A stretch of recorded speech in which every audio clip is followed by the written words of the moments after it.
ઘણા બધા માણસોના વ્યવહારો એવા જોવા મળે, અચાનક ફેરફાર થાય. અચાનક તમે ધાર્યું જ ન હોય કે આ માણસ આવો નીકળે. 14 વર્ષ, 15 વર્ષ, 17 વર્ષ સુધી એ વ્યક્તિ કેટલી સારી હતી, અચાનક ઓલ ઓફ ધ સડન હવે 22ની થઈ, વ્યક્તિનો વ્યવહાર, વ્યક્તિનું વર્તન એટલું બધું વિચિત્ર, તમને લાગે કે આ વ્યક્તિ સાવ બદલાઈ ગઈ છે. પહેલાં જે હતી એની કરતાં સાવ બદલાયેલી છે. 100% કંઈક થયું છે. એ તમારે ચેક કરવું પડે. જબરજસ્ત આ સોશિયલ ક્રેશ છે કે લાઈફ જે સ્મૂથલી ચાલતી હતી એ એકદમ રફ થઈ ગઈ. જે બહુ જ સરસ ચાલતું હતું એ એકદમ બદલાઈ ગયું છે. રિલેશન્સ બહુ સારા હતા, એકદમ જ ફંટાઈ ગયો છે પ્રવાહ, પવન આખો અલગ દિશામાં ચાલે છે. તો 100% એ માનવું પડે કે કંઈક કારણ છે. કયું કારણ છે? શું એવું કારણ બન્યું કે જેના કારણે આવું થઈ રહ્યું છે? બસ એક કારણ તપાસવાનું. એવું શું બન્યું કે જેના કારણે આ થયું? તો એ તપાસતા ખબર પડશે કે કંઈક અંદર પડ્યું છે. જે અંદર પડેલું છે, આ મગજ છે ને આપણું, એ બ્લેક બોક્સ છે. એની અંદર કોઈક ડેટા છે. જ્યારે પણ એર ક્રેશ થાય છે ત્યારે અહીંથી 1500 મીટર કદાચ હતા, અને એ જ્યારે 12મી જૂને ક્રેશ થયું ત્યારે તો કોઈને કલ્પના નહોતી, પણ હવે બધો રાહ શોધે છે કે થયું શું થયું. હવે ક્રેશ થવાના કારણ તો ઘણા હોય, પણ શું થયું માણસને વિચાર તો આવે ને કે નાની વસ્તુમાં કોઈક વાર મોટી હોનારત થઈ જાય, પણ કોઈ ઇઝીલી એવો જવાબ આવી જાય પ્લેન ક્રેશ કેમ થયું, ખબર નહીં કે નીચે જવાને બદલે ઉપર જવાને બદલે નીચે જવાનું બટન દબાવી દીધું. એવું તો ના હોય કંઈ. કોઈ માણસ નીચે પડે, હેલિકોપ્ટરમાં ક્રેશ થાય તો એમ તો ન કહેવાય ને કે શું થયું, અરે બહુ ઠંડી લગતી હતી ના તો મેને ફેન બંધ કરી દિયા, એમ તો જવાબ ન અપાય. એને અક્કલ હોય કે ક્યારે કયું બટન દબાવાય. કંઈક એબનોર્મલ કંઈક થયું છે, સિચ્યુએશન કંટ્રોલ બહાર ગયું છે, એના કારણે એર ક્રેશ થયું છે. તો શું કારણ હતું? કારણ જણાવી શકીએ એવા 1-2 માણસો જ છે, એ મોજૂદ નથી. એને તો હવે DNA ટેસ્ટ કરીને હવે એને મળદું ઓળખવાનું છે, મળતા જ નથી. હવે એ વ્યક્તિ હાજર નથી તો સિસ્ટમ છે, એ પાયલટ્સના એવા પ્રોટોકોલ છે, એને શીખવાડવામાં પણ આવેલું હોય, ટ્રેનિંગ એવી આપેલી હોય કે when everything is out of control તો સ્પીક આઉટ. બસ તમે ફટ તમે શું કર્યું છે કે શું દેખાય છે તમને એકવાર બોલી જાઓ. કોકપીટનું આખું વોઇસ રેકોર્ડર હોય છે, બસ એમાં બધું જ અંદર આવી જશે. અને એ જ્યારે આવે ટેલ ભાગમાં એ લોકો રાખી મૂકતા હોય. બ્લેક બોક્સ જનરલી ઓરેન્જ કલરનું હોય, વાઇબ્રન્ટ. કોઈ પણ ક્રેશ સાઇટ પર તમે જાઓ તો બધું બ્લેક હોય. એમાં બ્લેક બોક્સ જો બ્લેક હોય ને તો દેખાય જ નહીં. એટલે કહેવાય બ્લેક બોક્સ પર black boxes are never black. એ ઓરેન્જ કલરના હોય કે વાઇબ્રન્ટ યલો હોય, એટલે તરત આઈડેન્ટિફાય થાય. એ કલર અલગ જ પડે તમને, એટલે એ દેખાય તમને કે જો આ રહ્યું. અને એવા રોબસ્ટ મટીરિયલનું એવું સ્ટ્રોંગ હોય, ગ્રેવિટી ઇન્ટુ 3400, ગ્રેવિટી કરતાં 3400 ગણો પાવર હોય ને, એવા પાવરથી ઉપરથી કંઈ મારો ને તો પણ તૂટે નહીં, એવું હાર્ડ સ્ટીલ. એ મટીરિયલના બનેલા 2 ડિવાઇસ અંદર ભેગા કરેલા હોય, અને એ તૂટે જ નહીં. પાણીની અંદર 20,000 ફૂટ નીચે જાય તો પણ 6 મહિના સુધી એને કંઈ ન થાય. ડિઝોલ્વ તો ન થાય, કંઈ જ ન થાય ને, અસર પણ ન થાય, રસ્ટ પણ ન લાગે, કાટ ન ખાય, કોઈ વેલ માછલીને તોડી ન શકે, કોઈ ન કરી શકે જળચર પ્રાણીઓ નુકસાન એવું. અને એટલા હાઈ સેન્ટિગ્રેડ ડિગ્રીના અને એવા તરંગો નીચેથી છોડે ને કે ફ્રીક્વન્સી એટલી બધી હાઈ હોય નહીં કે ઉપર સપાટી પર કોઈ તપાસ કરે ને તો એને પકડાય કે હા જો અહીંથી તરંગો આવે છે, somewhere here down the deep water, અહીંયા હોવું જોઈએ. એ રીતે એ લોકો લોકેટ કરે. ફાયરની અંદર 1100 ડિગ્રીમાં વચ્ચોવચ્ચ 30 મિનિટ સુધી મૂકી રાખો, એને કંઈ જ ન થાય, એવું ફાયર પ્રૂફ હોય. આવા રોબસ્ટ મટીરિયલનું આવું હાર્ડ કોર એવી વસ્તુ આ બ્લેક બોક્સ. અને એમાં બધો ડેટા સ્ટોર થાય કે ક્રૂ મેમ્બર શું વાતચીત કરે છે, વોઇસ રેકોર્ડરમાં અંદર કોકપીટમાં શું વાત ચાલી, શું થયું, ફ્લાઇટનો ડેટા આખો બધું જ અંદર સ્ટોર થાય. અને એ બધું અંદર પડ્યું હોય અને ટેલ ભાગમાં હોય, બધું નાશ પામે પણ એના નાશ ન પામે, એકદમ નોન પેરિશેબલ. અને એ બ્લેક બોક્સ ડિકોડ કરીને એમાંથી બધું રાસ પકડે એકચ્યુઅલ ક્રેશ શેના કારણે થયું. આ તો એક ઘટના છે. જ્યારે પણ આવી કોઈ દુર્ઘટના થાય એટલે બધા જ બ્લેક અને ટેલ ભાગમાં એટલે રાખે કે આખા પ્લેનમાં સૌથી ઓછામાં ઓછું નુકસાન એ ભાગમાં થાય, સૌથી છેલ્લે એ ભાગ તૂટે. કારણ કે પતલો એવો હોય ત્યાં ફિટ કરી દે કે ત્યાં એ સુરક્ષિત રહે. એટલે એ ભાગ અલગ જ પડે, એ જુદો પડી આવે, એનો શેપ એવો હોય કે અલગ મળી પણ જાય, એમાંથી બ્લેક બોક્સ જલ્દી નીકળી પણ જાય.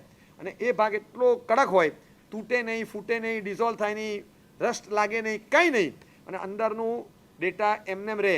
6 મહિના, 5 મહિના, 3 મહિના પછી નીકળે ડેટા એઝ ઇટ ઇઝ નીકળે. અને એ પકડીને એના પરથી લોકો શોધે અવાજ પરથી ક્લેરિટી સાથે કે અચ્છા આ પાયલટે છેલ્લે આમ બોલ્યા છે કે હવે મને લાગે છે કે 20 સેકન્ડ્સમાં કંઈ પણ થઈ શકે છે, ટોટલી બધું આઉટ ઓફ કંટ્રોલ છે, એને જે પણ એન્જિન બંધ પડી રહ્યું છે એવું મને લાગે છે, બસ આ બરાબર ચાલતું નથી, જે પણ હોય તે પેનિક બટન લખેલા હોય, આતંકવાદી આમ બંદૂક મૂકી દે કે બોલવાની પણ ક્યાંય અક્ષર ન હોય તો આંગળી પગની લગાડીને સહેજ જરાક પેનિક બટન પર દબાવી શકે તો કોડ મેસેજ એવો જતો રહે, એને પરથી ખબર પડે કે અચ્છા બોલી શકે એવી સ્થિતિમાં નહોતો.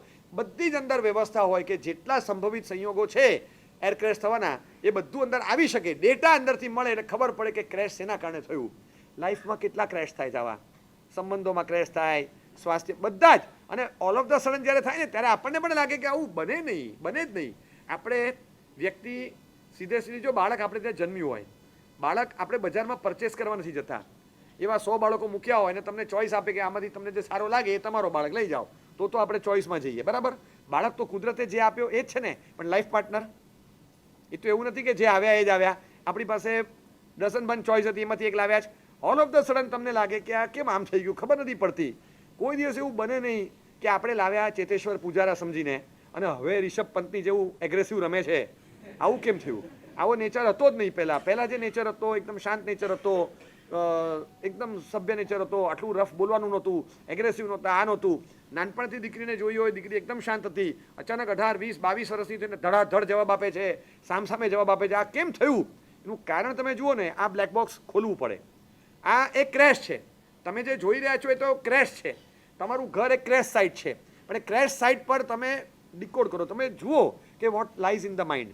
આ બ્લેક બોક્સને એકવાર ખોલવું પડે કે કંઈક તો છે અંદર. હું તમને ગેરંટી સાથે કહું કે ઘણા બધા ક્રેશિસ એવા છે જેનું રાસ બ્લેક બોક્સમાંથી જ પકડાશે. એ વખત નહીં પકડાય. આમ તમને છે ને ખુન્નસ હોય, ખુન્નસ. કોઈ દીકરી છે, એટલું બધું ખુન્નસ છે, ભલે લગ્ન કર્યા, સાસરે ગઈ, બધું થયું, પણ અંદર જે જનૂન બેઠું છે ને એ બેઠું જ છે. એટલે ઇન્ક્લુડિંગ હર હસબન્ડ, એના પતિ પ્રત્યે, જેઠ દિયર પ્રત્યે, સસરાજી પ્રત્યે, અરે પુરુષ જાત પ્રત્યે નફરત છે, નફરત. આમ તિરસ્કાર, હેટ્રેડ. તમને લાગે કે આવા 100 હજારોમાં 500 હજારમાં એકાદ જણે આવું હોય, પણ આટલું બધું શું, આટલું બધું કેમ? કોઈના પણ પ્રત્યે એમ. અને પુરુષ માત્ર પ્રત્યે એટલું બધું હેટ્રેડ અંદર આવી ગયો હોય, તમને કંઈક અલગ જ લાગે કે આને શું છે આટલું બધું એમ. અને જો 7 જણા હોય ને, એમાં 2 ભિખારી છે, 5 દીકરીઓ છે ને 2 પુરુષો છે, તો ગરીબોમાં પણ 5ને જમાડશે, 2ને નહીં જમાડે. દયા પણ એની જેન્ડર ઓરિએન્ટેડ છે, સમજ્યા તમે? આવું જોયા પછી લાગે કે આવું કેમ, પણ આવું શા માટે? હવે આ તો ક્રેશ છે એક પ્રકારનો. બ્લેક બોક્સ ખુલશે તો ખબર પડશે કે ઘટના કોઈક બીજી છે, નાનપણમાં કોઈ કઝિન દ્વારા, કોલેજ કાળમાં કંઈક ઘટના બની છે જેના કારણે બહુ જ ઘવાય છે વ્યક્તિ, અને એના કારણે આ રિએક્ટિવ પર્સનાલિટી છે આખું. હવે આ રિએક્શન દેખાય છે. અંદર જે જનૂન છે ને, it lies down the line. એ બહુ દૂરની ઘટના છે, 20 વર્ષ પહેલાંની. એ મગજમાં અંદર બેસી છે, એના કારણે આ હેટ્રેડ ફિલિંગ આવ્યું છે. એક આખું અંદરથી જનૂન પેદા થયું. એનું કારણ બહુ જુદું છે. એ કોઈ ડિકોડ કરે અને ખોલે, બ્લેક બોક્સનો ડેટા ધ્યાનથી વાંચે, સાંભળે તો ખબર પડશે કે અચ્છા આ ઘટના હતી. આટલી બધી એડેમેન્ટ, આટલી બધી અપફ્રન્ટ, આટલું સામે જવાબ આપે છે, આટલું બધું બોલે છે, કેમ? દીકરીનો ચાઇલ્ડહુડ તમે જુઓ, ઘરમાં એવું વાતાવરણ હોય કે સખત દબાવમાં રાખ્યા હોય, ભણવાનું, નાનપણથી બધું કરાવ્યું હોય, 10th પછી નહીં, બિલકુલ નહીં, ગર્લ્સ કોલેજમાં નાખવાની છે ને, અને એને પૂછવાનું નહીં, તારે હોમ સાયન્સ કરવાનું છે, આપણે બીજું કશું શીખવું નથી, તને શું ગમે છે, તારે કયા ફિલ્ડમાં જવું છે, એને ઈચ્છા એમ છે કે તમે મને પૂછો. આપણે નથી પૂછ્યું, આપણે ટર્મ્સ ડિક્ટેટ કરી દીધી, તારે આમ જ કરવાનું. એ જતી રહી, હોમ સાયન્સમાં ગઈ, બસ હવે ઘરનું કામ કર, બીજું કાંઈ કરવાનું નથી, મને થોડો નથી કરવાનો જોબ, બેસી જા. બધા કારણોની પાછળ વજૂદ હશે, પણ ડોમિનેશન સાથે જે કહેવામાં આવ્યું એ ડોમિનન્સ સહન નથી થતું એનાથી, અને એ બોલી નથી શકતી. હવે એ બધું અંદર સ્ટોર થાય. આ છે ને અંદર મમ્મી કહેતા હોય કે હવે એને કરવું તો કરો, ચૂપ રહે, એનો પક્ષ નથી લેવાનો, નથી કરવાની જોબ. પપ્પાએ ના પાડી દીધી, એટલે મમ્મી પણ બોલતા બંધ થઈ ગયા. કાકી કહેવા ગયા, કાકીએ કાકાને કીધું કે તમે ભાઈને કહો ને, મોટા ભાઈને, કે એની ઈચ્છા છે તો તું ચૂપ રહે. કાકાએ કાકીને ચૂપ કરી દીધા. એટલે હવે કાકી કાકાને કહે ને કાકા પપ્પાને કહે એ પણ પોસિબલ નથી. હવે દાદીને કીધું, દાદી દાદાને કહેવા ગયા કે તમે દીકરાને સમજાવો ને કે આને કરવા દે, ચૂપ, અવાજ નહીં કરવાનો. દાદાએ દાદીને ચૂપ કરી દીધા. હવે આ 3 ઘટના પરથી આને લાગ્યું કે ઓકે, ટોટલી મેલ ડોમિનેટેડ સમાજ છે, કંઈ છે નહીં આમાં, આ ડોમિનન્સથી જ ઘર ચાલે છે. આ બધું છે ને ડેટા ફીડ થતો હોય છે.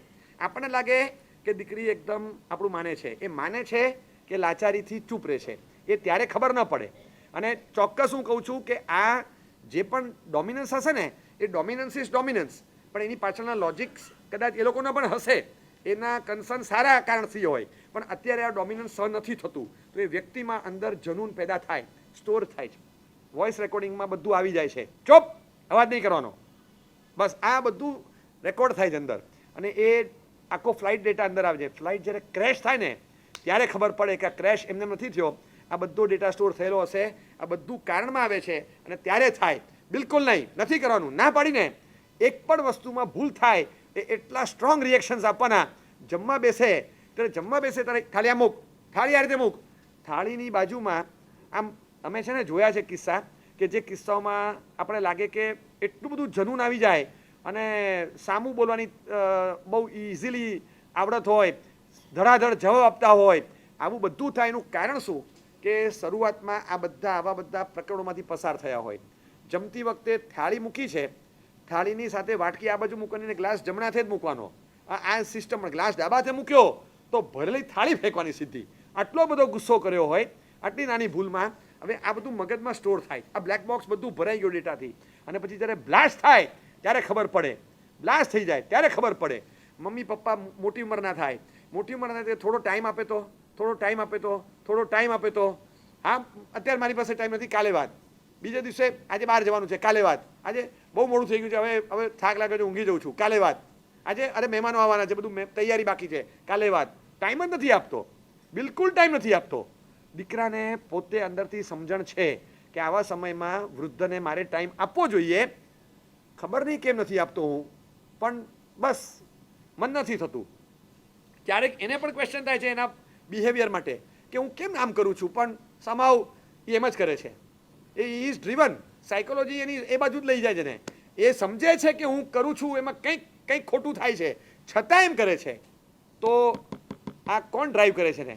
હવે એ વખતે ને થાય કે જ્યારે નાનો હતો ત્યારે સતત પપ્પા 5 મિનિટ મને જોઈએ છે, 5 વખત કીધું. પપ્પાને 5 મિનિટની અઠવાડિયામાં પણ ફુરસદ નથી, જરાય ફુરસદ નહીં, બિલકુલ ફુરસદ નહીં. પપ્પા મારે થોડીક વાત કરવી છે, 5 મિનિટનો ટાઈમ આપો. મારી પાસે ટાઈમ નથી. તારે જેને કહેવું હોય કે મારી પાસે આઈ હેવ નો ટાઈમ. તારે પૈસા જોતા હોય તો બોલ, 25,000 આપી દો, બીજા ક્લાસ ટીચર રાખી દે, બીજા સર રાખી દે, 2 જગ્યાએ ટ્યુશન કર. મેરે પાસે ટાઈમ નહીં હે, પૈસા હે. અને મારે 5 મિનિટ જોઈએ તમારી, નથી ટાઈમ મારી પાસે. બિલકુલ ફુરસદ ન હોય, બિલકુલ જરા પણ ટાઈમ ન હોય. છોકરાને ટાઈમ જ ના આપ્યો હોય. હવે એ છોકરો મોટો થાય અને when we demand, A black બોક્સમાં બધું સ્ટોર થયું છે કે તમારી પાસે ટાઈમ નહોતો, આજે મારી પાસે પણ ટાઈમ નથી, અને હોય તો મને આપવો પણ નથી. કારણ કે હું એને આપું ને જેને મને ટાઈમ આપ્યો હોય. તમે મને પૈસા આપ્યા હતા, હું તમને જે આપ્યું હતું એ આપી દઈશ. હવે મારી પાસે પણ સમય નથી. એ વખતનું બ્લેક બોક્સમાં સ્ટોર થયેલું છે. લાગણી આપી હોય તો લાગણી મળે છે, સમય આપ્યો હોય તો સમય મળે છે. આ બેંક એકાઉન્ટ છે, બેંક એકાઉન્ટ છે. We cannot withdraw unless we deposit. તમે જે ડિપોઝિટ કર્યું હોય તો જ વિથડ્રોલ આવે. વિથડ્રો કરવું છે પણ નથી આવતું ત્યારે પછી એમ ન કહેવાય કે કેમ ના આવે, કેમ ના આવે. બેંકમાં જઈને કહીએ 40,000 રૂપિયા, તો નથી. આટલી મોટી બેંકમાં 40,000 રૂપિયા નથી. અરે તારા ખાતામાં નથી ભાઈ, બેંકમાં તો છે, તારા પર્સનલ એકાઉન્ટમાં નથી. મારા એકાઉન્ટમાં હોવા જોઈએ ને, બેંકમાં હોય થોડો મને વિથડ્રો કરવાનો ચાન્સ મળે છે. મારા એકાઉન્ટમાં ક્યારે બોલે? જ્યારે મેં ડિપોઝિટ કર્યા હોય તો બોલે ને, નહીં તો કઈ રીતે બોલશે? એટલે મેં ટાઈમ ડિપોઝિટ નથી કર્યો, મેં પ્રેમ ડિપોઝિટ નથી કર્યો, મેં રિસ્પેક્ટ ડિપોઝિટ નથી કરી. તો I cannot withdraw time, respect, emotions, કાંઈ મળતું નથી. અને એ વખતે મને લાગે છે કે કેમ આમ આ સામે કેમ બોલે? આટલું બધું કહેવા છતાં 5 મિનિટ કેમ ના આપે? This is a crash.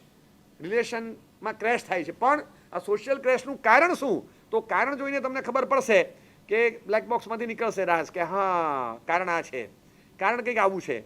નાનપણમાં દીકરી હજી તો 15, 17, 18 વર્ષની થાય ત્યાં જ કે તારે જોબ કરવો પડશે, ઘરની રિક્વાયરમેન્ટ છે, પૈસા લાવવા પડશે. પણ મારે હજી આગળ ભણવાની બધી વાત પછી થાય તો કરવાનું. પાર્ટ ટાઈમ જોબ કમ્પલસરી, અને તો ફૂલ ટાઈમ જોબ કર, પાર્ટ ટાઈમમાં ભણવાનું રાખ. 4 કલાક ભણી લે, 8 કલાક કામ કર. અત્યારે પૈસા જોશે, ઘરમાં જરૂર છે, આપણે કઈ રીતે કરશું? ઘરનું EMI ભરવાનું છે, આ કરવાનું છે, આ કરવાનું છે, આ કરવાનું. 18, 17 વર્ષે થોડું પાર્ટ ટાઈમ, થોડા ટ્યુશન, બીજું ત્રીજું કરીને કમાવાનું ચાલુ કર્યું. પૈસા લાવીને ઘરે જ આપી દેવાના, 100 રૂપિયા પણ રાખવાના નહીં. વાપરવાનો હોય તો 50 રૂપિયા પાછા પોતાના આપેલા પૈસામાંથી પણ માગવાના. 4 વાર 50 રૂપિયા માગો ત્યારે 20ની નોટ મળે.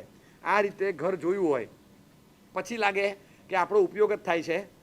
આપણે કોઈ કામના હોઈએ તો કામ કરવા માટે જ કામના છીએ, બાકી બીજી બધી બાબતમાં તો નકામા છીએ. કોઈ બાબતમાં આપણા ઓપિનિયનનું વજન નથી પડતું, કોઈ બાબતમાં આપણો ઓપિનિયન પૂછવામાં નથી આવતો, કોઈ બાબતમાં આપણી ઈચ્છા શું છે એ જાણવામાં પણ એ લોકોને દિલચસ્પી નથી. ખાલી માત્ર આપણે કામ કરીને લાવીએ એટલું જ જોઈએ છે. આ મગજમાં બેસી જાય. પછી જ્યારે મોટા થયા પછી બસ મગજમાં ફિટ થઈ જાય કે લોકો મતલબી હોય છે, બીજું કંઈ જ નહીં. પોતે નાનપણથી છે ને ઘરમાં ખાલી જોયેલું હોય, નાનપણથી જોયેલું હોય, દીકરી છે કે દીકરો છે એ નાનપણથી એને જોયું હોય કે પપ્પા ઓટોમોબાઈલ્સની લાઈનમાં હતા, પછી વર્ષ પછી કેમિકલની લાઈનમાં ગયા, 1.5 વર્ષ પછી કાપડની લાઈનમાં ગયા, 2 વર્ષ પછી બીજી લાઈનમાં ગયા, અને સાઈડમાં પછી બીજું 2-3 વસ્તુ જે કરતા હતા એ તો કરતા જ હતા. એકે લાઈનમાં ફાવટ ના આવી, 10 લાઈન પપ્પાની ચેન્જ થતી જોઈ, અને એક પણ લાઈનમાં ફાવટ નથી આવી. બધી લાઈનમાં વ્યવસ્થિત પ્રકારના દેવા થયા છે, નુકસાનીમાં ગયા પછી બહાર નીકળ્યા છે, બસ બધી નુકસાની કરીને બહાર નીકળ્યા. હવે એના મગજમાં છે ને ફિટ થઈ જાય, ધંધામાં ક્યારેય સફળતા મળે નહીં, ક્યારેય ન મળે. તમારે જેટલા કરવા હોય તકલીફ તમે કરી જુઓ, કોઈ દિવસ you are never successful in a business. તમે મરવાના જ છો. તમે જે લાઈનમાં જવું જાઓ. હવે એના મગજમાં ફિટ થયું. આટલા બધા બિઝનેસમેન શું કરે તો પછી નથી કરતા નફો? એ જુદો, એનો બ્લેક બોક્સમાં જુદું ફિટ થયું છે, એને કંઈક જુદું જોયું છે ને, એનો ક્રૂ મેમ્બર્સનું રેકોર્ડિંગ જુદું છે. અહીંયા ડેટા રેકોર્ડિંગ એવું છે, ફ્લાઇટ ડેટા એવો બોલે છે કે એના મગજમાં એવું ફિટ થઈ ગયું કે બિલકુલ મળે જ નહીં. હવે તમે એને બહાર કેવી રીતે કાઢો? તમે એને નામ આપો નેગેટિવ સાયકોલોજી, તમે એને કહેશો કે ડિપ્રેશન, તમે એને કહેશો કે સપ્રેશન, તમે એને કહેશો એન્ઝાયટી, તમે એને એમ કહેશો કે એકદમ ઇન્ફિરિયરિટી કોમ્પ્લેક્સ છે, તમે જે નામ આપવું એ આપી દો, ફેન્સી નામ.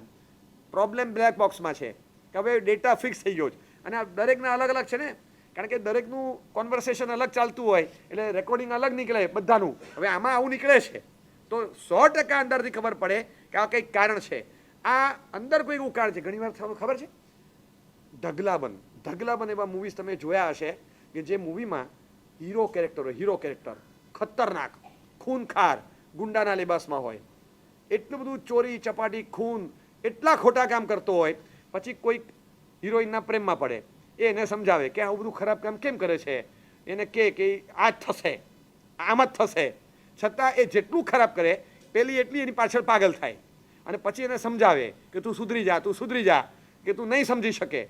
તો કે શેના માટે આ કરે છે? આ લોકોએ તારું કંઈ બગાડ્યું નથી, કેમ કરે છે? તો કે આગ છે, આગ, તને ખબર નથી, અંદર છે ને જ્વાળા સળગે છે, એ તને નહીં ખબર પડે. અને પછી એ બ્લેક બોક્સ ખુલે અચાનક. એ 16 રીલનું પિક્ચર હોય ને એમાંથી 10 રીલ પૂરા થાય, પછી અચાનક બેક સ્ટેજમાં સ્ટોરી આપે. એ હિરોઈનને આખી બેક સ્ટેજ સ્ટોરી કહે, જબ મેં છોટા થા તબ वो लोग मेरे घर पे आए थे. અને પછી એ ગુંડાઓ એના ઘરે આવ્યા, એની સામે છોકરો નાનો હતો, કર્ટનની પાછળ છુપાઈ ગયો, ધડાધડ ગોળી મારીને મમ્મીને, પપ્પાને, કાકાને, દાદાને બધાને મારી નાખ્યા. 6 લાશો પડી ગઈ, અને સોફાની પાછળ કે કર્ટનની પાછળ સંતાઈને છોકરાએ બધું ઠંડે કલેજે થયેલી કોલ્ડ બ્લડેડ મર્ડર બધા જોયા. અને એની આંખમાં જે જ્વાળા પ્રગટી, એ વખતે જે અંદર જે આતંક પેદા થયો, બસ એ અંદર હતું. He was 7-8 years old. પછી અચાનક તમને રોડ પર દોડતો બતાડે, એ દોડતો જાય, એ દોડતો શાહીબાગથી ઉસ્માનપુરા સુધી જાય, એટલો દોડતો બતાડે. એ શાહીબાગથી આગળ પહોંચે ને ત્યાં અચાનક 16-17નો થાય, પછી આગળ પહોંચતા અચાનક 20-21નો થાય, અને પછી આગળ પહોંચતા અચાનક અજય દેવગણ થઈ જાય. પછી લાગે ઓહો આ પછી ખબર પડે. હવે આ ક્યારે ખબર પડી કે ઓકે, આ જ્યારે બ્લેક બોક્સ ખુલ્યું ત્યારે ખબર પડી કે હી ઇઝ નોટ દેટ સચ અ पर्सन. एक्चुअली આ ऐसा आदमी नहीं था, है भी नहीं, बहुत अच्छे किस्म का आदमी है, બહુ સોફ્ટ હાર્ટેડ માણસ છે, બહુ લાગણીવાળો છે. એ એક જ વ્યક્તિને ખબર છે કે આ કેવો લાગણીવાળો છે. અમુક બીજા કોઈ ચાચા છે ઘરડા, એને ખબર છે, જેણે આને બહુ પ્રેમથી સાચવ્યો છે, એના માટે બધું જ કરી છૂટે છે, બધું. એ ચાચાને ખબર છે કે આ કેમ આમ કરે છે, કોઈક પડોશીને ખબર છે આ આવો છે, પણ બાકી આખી દુનિયા માટે એ ગુંડો છે, લફંગો છે, બેકાર છે, દારૂડિયો છે, વ્યસની છે, જુગારી છે. આ હતો જ નહીં આવો, ઓલરેડી આદા એમ પણ કહી શકે કે એવો છે જ નહીં, પણ સર્કમસ્ટાન્સીસ ડ્રીવન, સંયોગોના કારણે ચેન્જ થઈ ગયું એટીટ્યુડ, આખો એક્શન પ્લાન ચેન્જ થયો, લાઈફ સ્કેચ આખો બદલાઈ ગયો. આ કારણ બન્યું. કારણ એક જ કારણ કે એને આ બ્લેક બોક્સમાંથી બધું નીકળે કે બસ આવું થયું હતું, એ ઘટનાના કારણે બધું જ બદલાઈ ગયું. બધું જે ચેન્જ થયું છે ને એની પાછળ કોઈ ઘટના કામ કરે છે, એ વગર નહીં. ફૂલનદેવી બહાર પડ્યું હતું પિક્ચર, તમે જુઓ. બ્લેક બોક્સ ખુલે ત્યારે ખબર પડે કે આ જનૂનને ખુન્નસના મૂળમાં શું હતું. તમને ઢગલાબંધ કિસ્સાઓ તમે Hollywood, Bollywood, sports, politics, social life સિનારીઓ બધામાં તમે જુઓ, તમને દેખાશે એ જ વસ્તુ આપણા ઘરના કેમ્પસમાં બનતી હોય છે. ઘરની અંદર રમખાણ ચાલુ થાય ને ત્યારે કોઈ વ્યક્તિ રમખાણ કરે છે કે વ્યક્તિના બ્લેક બોક્સમાં કંઈક પડ્યું છે, એ ડીકોડ કરીને સાંભળવાની કોશિશ કરીએ કે કેમ આવું થાય છે. આપણે જોઈને લાવ્યા, સારા ઘરનું પાત્ર છે, આમ સામાન્ય આવું બોલે એવું નથી, છતાં આ રીતે સામે જવાબ આપે છે, તો પછી કંઈક કારણ હશે. જોઈન્ટ ફેમિલીમાં ભેગા થયા હોય, એક કાકાનું બહુ ચાલે છે ને પપ્પાનું નથી ચાલતું, કાકીનું બહુ ચાલે છે ને મમ્મીનું નથી ચાલતું, કાકા અને કાકીનું ચલાવતા હોય પપ્પા ને મમ્મી કદાચ એકવાર બોલે નહીં કારણ કે એ લોકોની ઇન્કમ વધારે છે, તો નાના હોવા છતાં બેનું ચાલવા દે, પણ સંતાનને એમ થાય કે પપ્પા મમ્મીનું કેમ ન ચાલે, બિંગ સિનિયર એમનું ન ચાલે ને આ લોકોનું કેમ ચાલે, એટલે એ લોકોને અંદરથી લાગે કંઈ બોલવા જાય એ ચૂપ રહે. પછી કોક વાર એ કાકા કાકીના છોકરાઓ કઝિન્સ આને કહી દે ચૂપ, મારા પપ્પા લાવે છે પૈસા, તું શું શાંતિ રાખ, તારા પપ્પા પૈસા લાવે છે. 2-4 શબ્દો આ વોઇસ રેકોર્ડરમાં આવી ગયા બધા અંદર. હવે આ છે ને આ બ્લેક બોક્સમાં અંદર ડેટા સ્ટોર છે.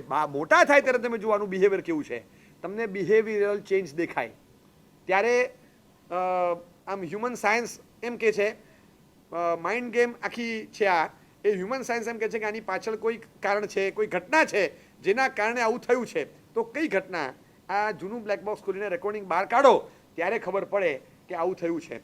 એક બહુ સારા ગજાના એક લેખક સ્વર્ગસ્થ છે, અત્યારે હયાત નથી, ટોપ લેવલના ગુજરાતી સાહિત્યકારના લેખક, એવા ગજાના લેખક. અને એ લેખક કેટલા બધા લેખો એમના મેં વાંચ્યા છે કે જે લેખોમાં તમને સાહિત્યિક છાંટ જોવા મળે, એમનું નોલેજ પણ એટલું સારું બધું હોય, પણ એ જ્યારે જૈનો માટે લખે ને ત્યારે બેફામ લખે, બેફામ લખતા હોય. આમ વાંચનારને ધર્મ વિરોધી હોય ને એને તો જલસો પડી જાય, એને એમ લાગે કે આ લખવાવાળા જોઈએ જ સમાજમાં, પણ એ બેફામ લખે તો સાધુઓ માટે પણ લખે, ધનિકો માટે પણ લખે કે પૈસા ખર્ચીને ખાલી પોતાની નામના કમાવી છે, બીજું કંઈ છે નહીં, આ લોકોને કંઈ છે જ નહીં. દાનવીરોને કહી આવે, તપસ્વીઓએ જોયા તપસ્વી તપના આગલા દિવસે પાછલા દિવસે ક્યાં ખાતા હોય છે, તમે જોવા જાઓ છો? આ વચ્ચેના દાડામાં તપ કર્યો, તમે એની બહુમાન કરો છો. તપસ્વીને પણ આડા હાથે લઈ લે. કામ કરનારા હોય, સંઘમાં આટલું કામ કરે, ઘરમાં તો સાચવે જ કોઈ માણસને, આટલું દાન આપે છે, માણસો પગાર કાપે છે, જુઓ તો ખરા. એમ કહીને આડા હાથે બધાને લઈ લેવાના, કોઈ જગ્યાએ એપ્રિસિએશન નહીં, બધું નેગેટિવ, બસ બધી બાબતમાં. અને એટલું બધું બોલે. વચ્ચે એક આર્ટિકલ વાંચેલો મેં, એક સાધુઓને તો બેન્ડ વાજા સામૈયા ન થાય તો પગના ગોટલા ચડી જાય, એમને ખાલી નીલકંઠથી જયપ્રેમથી શાહીબાગ જવું હોય ને તો પણ સામૈયું જોઈએ જ, એ જો ન ચાલે તો એમના પગમાં ગોટલા ચડી જાય, દે કાન્ટ વોક. એ આગળ બેન્ડ હોય તો જ પગ ચાલે, બાકી ચાલતા જ નથી. પીઝા ઉપર ચીઝ છાંટે ને એવી રીતે તમારે વિશેષણોને છંટકાવ પડે. પરમ પૂજ્ય પ્રખર પ્રવચનકાર શાસન પ્રભાવક 100 1008 આમ તેમ બધું આવું લખવું જ પડે. આમ ચીઝની જેમ છાંટ કરો વિશેષણોનો તો જ એ લોકો દીપી ઉઠે, બાકી ઓરિજિનલ એ લોકોની કોઈ બ્રાન્ડ વેલ્યુ જ નથી. એટલું બધું લખેલું. દરેક તપસ્વી ઉગ્ર હોય, દરેક પ્રવચનકાર પ્રખર હોય, દરેક વક્તા જોરદાર હોય, દરેક લેખક સિદ્ધસ્થ હોય, આવા હોય, દરેક શાસન પ્રભાવક હોય, આવા બધા. એને શું તકલીફ છે આપણે લખીએ એમાં, પણ એને તકલીફ છે. આ તકલીફ છે. ડગલે ને પગલે તમે કંઈ પણ સારું થાય ને એટલે એ ક્રિટિસાઇઝ જ કરે. ખબર જ નહોતી, બહુ વખત પછી ખબર પડી કે આ કેમ બન્યું. એક દિવસ આ છોકરો એટ ધ એજ ઓફ 6-7 વ્યાખ્યાન સભામાં ગયો હતો અને બધા બેઠેલા હતા. છોકરું છે ને આનો દોડતો આવી આમ આવી અને અહીંયા આગળ આવીને બેસી ગયો. પાછળ કોઈ ભાઈ બેઠેલા, એ સાઈડમાં જા, બોલો બેઠી રહ્યો, સાઈડમાં જા, બોલો નહીં ખસ્યો સાઈડમાંથી. આમ કમરમાંથી ચડ્ડી પકડીને આમ ઢસડીને સાઈડમાં લઈ લીધો એને, આમ ચડ્ડી પકડીને ખેંચીને લઈ લીધો પાછળથી, ચાલ સાઈડમાં જા. આમ એટલે એટલું આમ ઇરિટેટ થયો કે અત્યારે મારી ચડ્ડી છે, અત્યારે મારી શરીરની વજન એટલું છે, તમે આમ ખેંચો તો ઇલાસ્ટિક ચડ્ડી પકડીને મને ખેંચી લો એમ. કાકા હવે તમે કોઈ દિવસ આવી રીતે પકડી નહીં શકો, કારણ કે જિંદગીમાં કોઈ દિવસ હું વ્યાખ્યાનમાં આવીશ જ નહીં. મનમાં જે જનૂન થઈ ગયું એ નેવર વેન્ટ ટુ ઉપાશ્રય, એ પછી ગયો જ નહીં, ક્યારેય નહીં, કોઈ દિવસ નહીં. જનૂન થઈ ગયું કે બધા આવા જ હોય. તમે ખ્યાલ આવ્યો? આ બ્લેક બોક્સ ખોલ્યું ને કોકે ત્યારે બહાર આવ્યું હતું કે મૂળમાં વસ્તુ આ હતી. આટલું બધું સિદ્ધસ્થ લેખક થયા પછી તમારી પાસે 1000 જાતના વિષયો છે લખવા માટે, તો પણ તમે આ લોકોને આડા હાથે લઈને કેમ લખો છો? અને જ્યારે પણ ક્રિટિસાઇઝ કરે ત્યારે પોતાની બિલોંગિંગ કમ્યુનિટી માટે ખાસ 4 તીખા શબ્દો લખે જ. આ એની ખાસિયત હતી. એ મરી ગયા ત્યાં સુધી એની આ ખાસિયતને જાળવી. ભલે ગમે એટલી વાર કોકને મન દુઃખ થયું છે તો થાય તો થવા દો. એને એમ જ હતું કે આ રિવેન્જ સાયકોલોજી છે. સમજ્યા તમે? બ્લેક બોક્સ ખુલે ત્યારે ખબર પડે કે અંદર શું પડ્યું છે અંદર. બધાને બસ મગજમાં બેસી ગયું કે આ આમ જ કરે, આ લોકો આવા જ છે.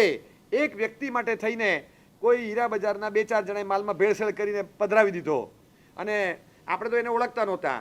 ચાંદલો જોઈને આપણે માલ લીધેલો અને માલ લીધા પછી આવી ભેળસેળ કરી એટલે પહેલાના મગજમાં તો ચાંદલાવાળા તો આવા જ હોય.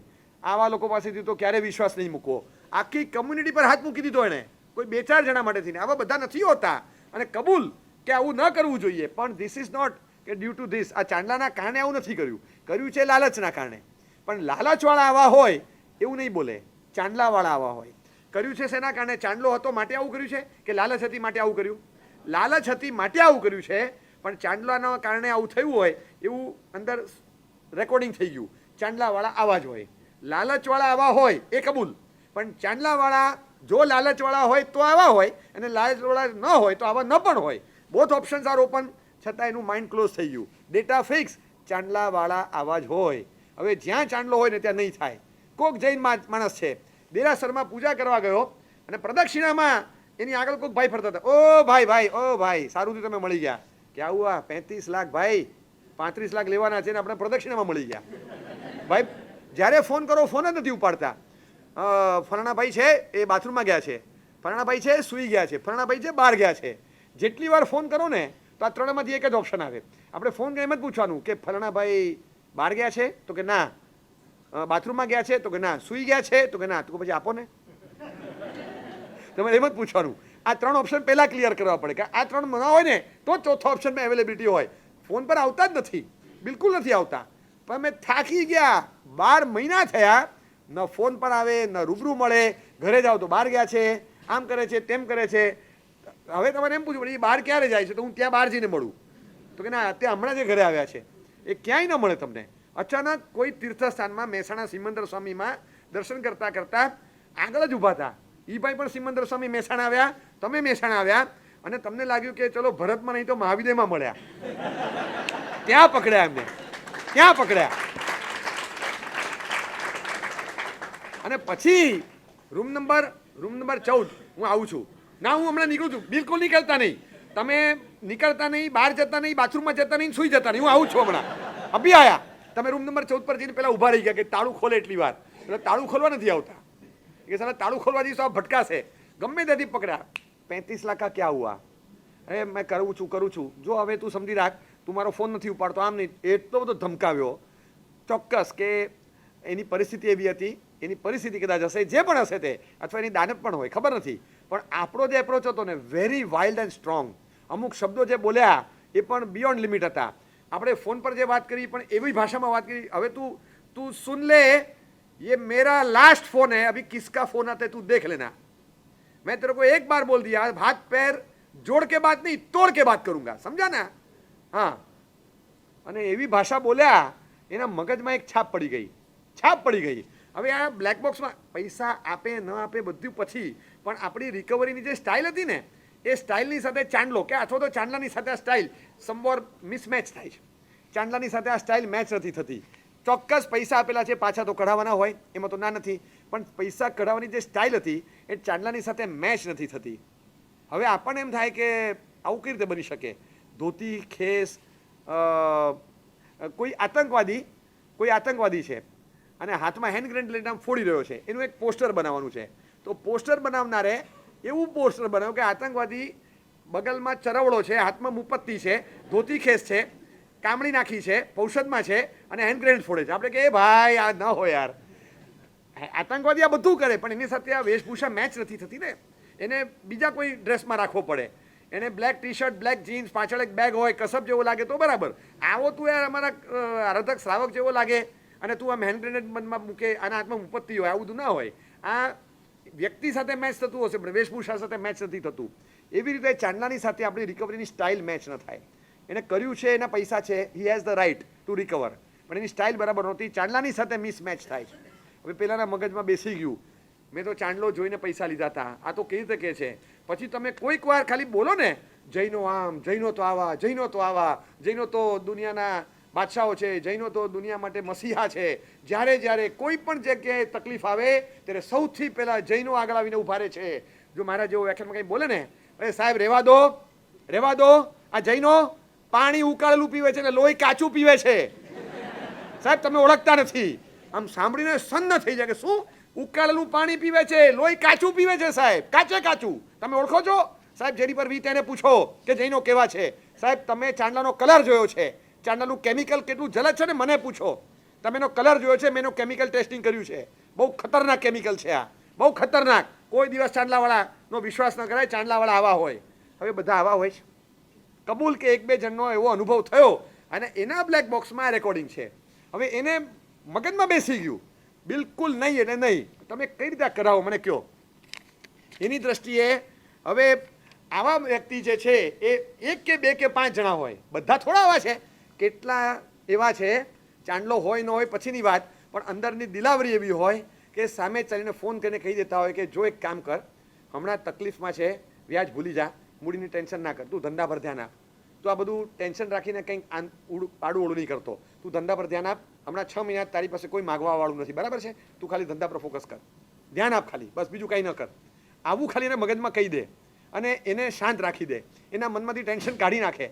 અમુક વ્યક્તિઓ એવી હોય કે નાની મોટી રકમ નીકળે દે, છોડને હવે નથી જોતી, તું ના આપે એને કરતાં હું જ કહું છું મારે જ નથી જોતી, આ રકમ આવે ને મને કોઈ ફરક નથી પડતો, પણ ન લઉં એમાં તને ઘણો ફરક પડશે, ચલ જવા દીધી બસ, અને મને કંઈ ફરક નથી પડતો, ભૂલી જા, નથી જોતી. આવી રીતે છોડી પણ દેતા હશે, એવાય ઘણા લોકો છે. આપતી વખતે જ કહી દે કે મારે લેવાની નથી, તારે આપવાની હોય તો તારી પાસે રિઝર્વમાં રાખી મૂકજે, પણ એ તારા માટે જ રાખજે, ભલે મારે આપવા માટે મારી પાસે ભેગી કરતો હોય તું, પણ તારી જ કામની છે, મારે તો લેવાની જ નથી, મેં આપી છે તો આપી જ છે બસ. આ રીતે સામે ચાલીને વિધાઉટ એક્સપેક્ટેશન ઓફ રિકવરી એ આપી દે છે. આવા પણ છે, છતાં પણ એક મગજમાં છાપ પડી ગઈ, આ વસ્તુ જાહેર નથી થતી, પેલી જાહેર થઈ, અથવા તો આનો એક્સપિરિયન્સ નથી થયો, આનો મને એક્સપિરિયન્સ થયો છે, મને તો મારા એક્સપિરિયન્સથી ખબર પડે કે ચાંદલાવાળા કેવા હોય, બસ ચાંદલાવાળા આવા જ હોય, ધોતિયાવાળા આવા જ હોય. કેવા હોય તો કે પાછળથી લાઈનમાં આવીને વચ્ચેથી ઘૂસીને પૂજા કરવા જાય, ધોતિયાવાળા આવા જ હોય. હવે આપણે પાલિતાણા શંખેશ્વરમાં એક એક્સપિરિયન્સ એવો થયો, બસ એ એક્સપિરિયન્સ બહુ ખરાબ હતો. આપણે લાઈનમાં ઊભા હતા, અડધો કલાકથી લાઈનમાં ઊભા હતા, પ્રક્ષાલનનો ટાઈમ આવ્યો, કળશ ભર્યો, પવાસણ પર મૂક્યો, પછી આ મુક્કોશ બાંધવા ગયા, એટલી વારમાં કોક આવ્યા ધોતિયાવાળા, કળશ લઈને ચાલુ, આપણો ભરેલો કળશ આ વચ્ચેથી આવી ચાલુ કરી દીધો. આપણે કે આવું, પછી કે તમે આજે પૂજા કરો છો કે કેટલા વખતથી? હમણાં મેં 15 દિવસથી પૂજા શરૂ કરી, બરાબર છે. આ સ્ટેજ અમુક એક્સપિરિયન્સ પછી આવે, આ લોકો 28 વર્ષથી પૂજા કરે છે. પછી આપણે થાય કે ઓહો 28 વર્ષથી પૂજા કરતા હોય એટલે એક્સપિરિયન્સના કારણે એ લોકો પાસે આ બધી આવડત છે, આપણી પાસે નથી, આપણે ખબર ના પડે. હવે પછી આપણે થાય કે સાલા ધોતિયાવાળા આવા જ હોય, પૂજાના કપડાવાળા આવા જ હોય, બધા આવા નથી હોતા, પણ આપણને એવું મનમાં લાગી જાય ને કે આવા જ હોય એમ, એ આપણને મનમાં એવું લાગે કે આવું બધા થોડા કરતા હોય, પણ આપણને મનમાં હર્ટ થતું હોય, એમ થતું કે આ શું કરે છે, સાવ નવો સવો માણસ, પહેલી વાર જતો હોય દેરાસરમાં, મારી આંગી છે, મારી આરતી છે, સાંજે આરતી ઉતારતો હોય, આરતી ઉતારતી વખતે એટલો બધો મનમાં ભાવ હોય, આરતી ઉતારી રહ્યો અને એ વખતે અચાનક ઓલ ઓફ ધ સડન જેવો ઘંટ શરૂ થાય અને 15-17 જણા આવી ગયા, કોઈ થાળી નહીં, અહીંથી બધી ચારે બાજુથી જોઈએ, આટલા બધા લોકો, કોઈ અહીંયા, કોઈ અહીંયા, કોઈ અહીંયા કમર પર, બધા હાથ અડાડે. પછી એને થાય કે ચારે બાજુથી એકદમ આમ પોલીસ આવી ગયો ને ચારે બાજુથી મુસ્લિમની પાસે, અને એની થાળી આમ જ પકડી રાખવાની, એની મેળે થાળી આમ થાય, એની મેળે આમ થાય, એની મેળે આમ થાય, એની મેળે આમ થાય, આ બાજુ ચારે બાજુથી બધા આવી ગયા, થાળીને હાથ અડાડે, સબ લોકો એક સાથ, બધા આરતી ઉતારે. તમને થાય કે મેં પોતે આરતીનો ચડાવો મારો, બધા લોકો આટલા બધા કેવી રીતે આવી ગયા, પણ આરતી તો મારી છે, બધા હાથ અડાડે, ઇરિટેટ થાય. પણ એને એમ થાય કે આ બધા આવા હોય, મંદિર મેં આને વાલે સબ એસે ही होते हैं. આ પહેલી વાર આવ્યો છે અને એનો એક્સપિરિયન્સ આ છે.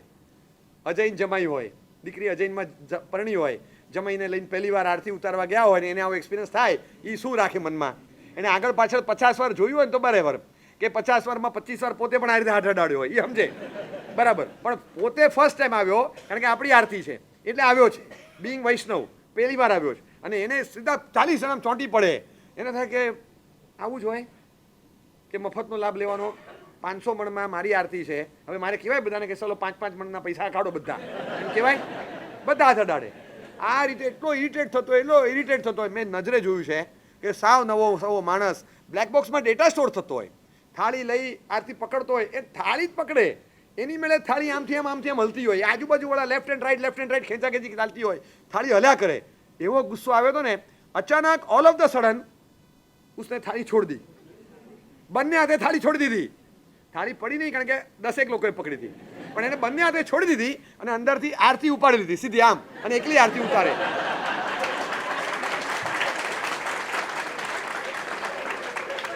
એ આરતી ઉતાર્યા કરે ને નીચે થાળી ફર્યા કરે. સાબ तुम लोग થાળી ઘુમાઓ, આરતી કો હાથ મત લગાવો, બસ મગજ ગયું એનું. આ લોકો આવા જ હોય.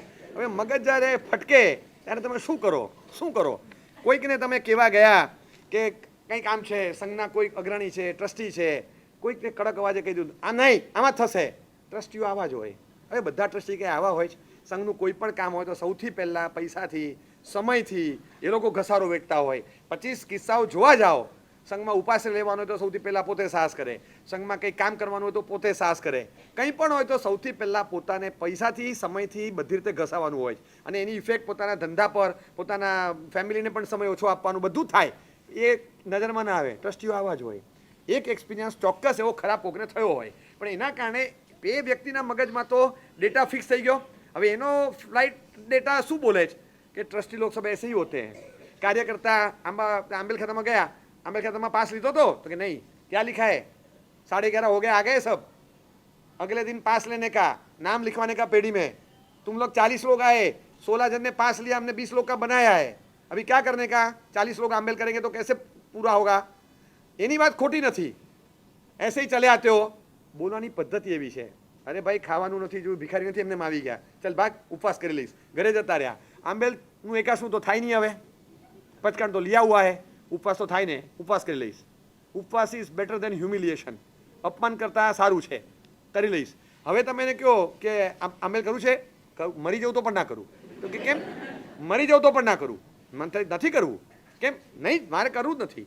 હું હોટલમાં ખાઈશ, આંબેલ ખાતામાં નહીં જ ખાઉં. હું ભૂખ્યો રહીશ, ઉપવાસ કરવો પડે તો કરીશ, પણ આંબેલ તો નહીં કરું. કેમ? બસ આંબેલવાળા બધા તમને ખબર નથી કેવા હોય છે માણસો. હવે એક જણને એકવાર આવો એક્સપિરિયન્સ થયો, એના બ્લેક બોક્સમાં ફિટ થઈ ગયો ડેટા.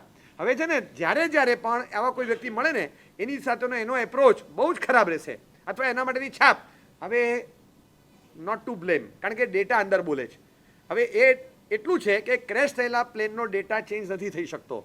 સાઇટ ક્રેશ પર પ્લેન ક્રેશ થઈ ગયું. અહીંયા તો છે ને વારંવાર ક્રેશ ન થાય એ માટે ડેટા એડિટ થઈ શકે, ડેટા ફિલ્ટર થઈ શકે, ડેટા ચેન્જ થઈ શકે છે. આ મગજના ડેટા ચેન્જેબલ છે બધા. આપણે તો એની પર કામ કરશું પછી.